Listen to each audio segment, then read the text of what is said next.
This is a Hobbit podfic of Bilbo's Beard by Solitary Bird, read for you by Solitary Bird. This fic is rated T for, I don't know, at this point. It's just a T. Of all the things that Thorin has to argue with the council about, this really is the most ridiculous of them all.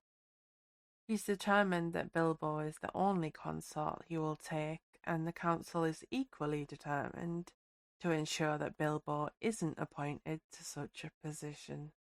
They don't have the power to stop Thorin and Bilbo from marrying, especially when Bilbo insists that they are already considered married among his own people.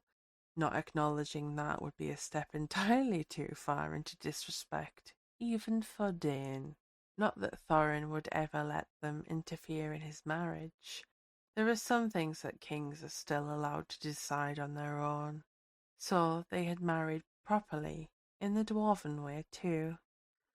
Bilbo had been instrumental to them all regaining the mountain. He'd given them back their home. Yet Thorin's attempts to enthrone Bilbo as his consort were continuously met with rejection.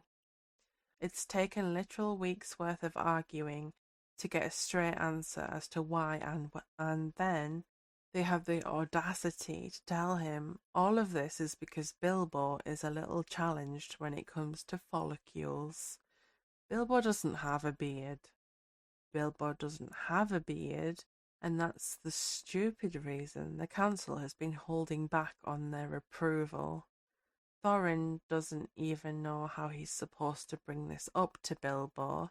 His husband is a hobbit, and as far as Thorin can tell, maybe they don't have any sort of facial hair at all.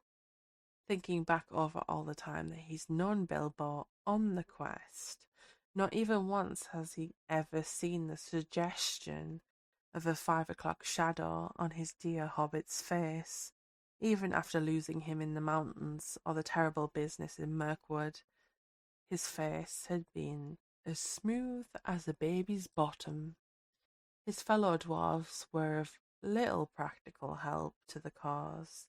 Explaining the issue to them over a pint or two of newly brewed dwarven ale had left him with the multiple exclamations of, well, what did you expect?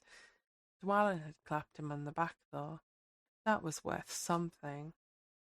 There had never been a consort or queen without a beard. Not in Erebor, not the Iron Hills, or the Blue Mountains, or Khazad-dûm. There were some rumours about the Uruk-hai, but communication with anyone that far east was difficult. What do I do? What do I tell him?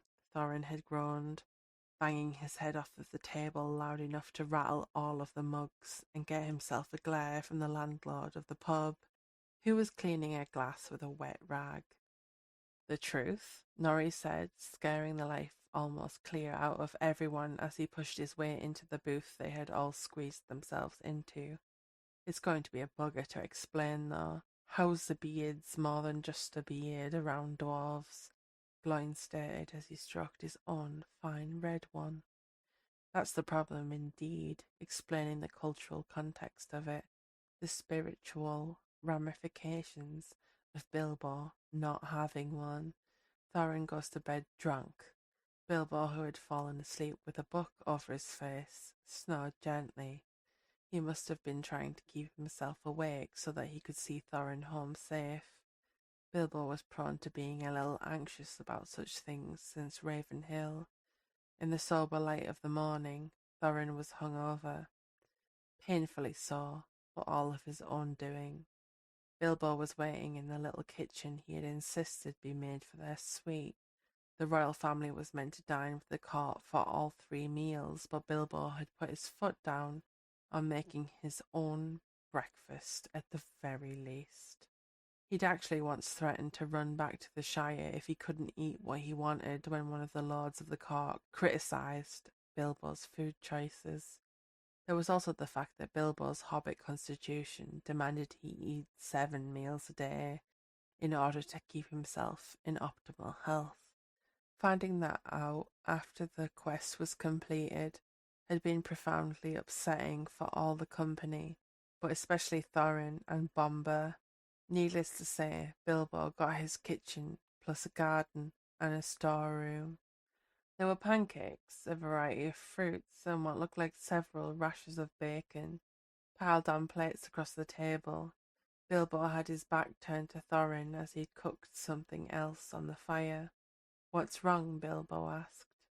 Thorin was silent. The only sounds in the room the scrape of Bilbo's wooden spoon on the bottom of the pan and the crackling of the fire.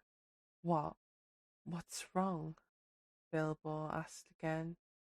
"I know something's wrong." He turned to look at Thorin, pulling the pan off of the direct flame. "Is this all about them not wanting me to be consort because I don't have a beard?" "How?" Thorin choked. "How?" They've been pretty loud about it. "Bilbo, don't worry, I'm working on it." Bilbo started dishing out fried tomatoes onto both their plates. I I thought hobbits can't grow facial hair. We can't, but I have a plan." Bilbo shushes the rest of his questions, sitting down and starting his breakfast in earnest. Thorin was left shocked. His mouth hung open until Bilbo picked up a fried tomato and put it in Thorin's mouth. Bilbo's plan isn't revealed until the anniversary feast of the retaking of the mountain. Thorin hadn't seen him since breakfast, and yet when he walked into the room dressed to the nines, there was something noticeably different about him, something that no one in the room could keep their eyes off of. A beard, a luxurious and intricately braided beard with all the right beads in all the right places. Thorin rushed to his side. "I knitted it. I knitted it," Bilbo whispered into Thorin's ear. All Thorin could do was laugh at his love's ingenuity and take him for a spin around the dance floor. If they leave a little earlier than planned for some personal time, then it's not Thorin's fault. Being attracted to beards is a hard-wired trait in dwarves. Thorin hadn't been prepared for just how hot bearded Bilbo was. In the morning, Thorin gets approval for Bilbo to be consort. A yarn beard is apparently good enough. The end. Thank you for listening.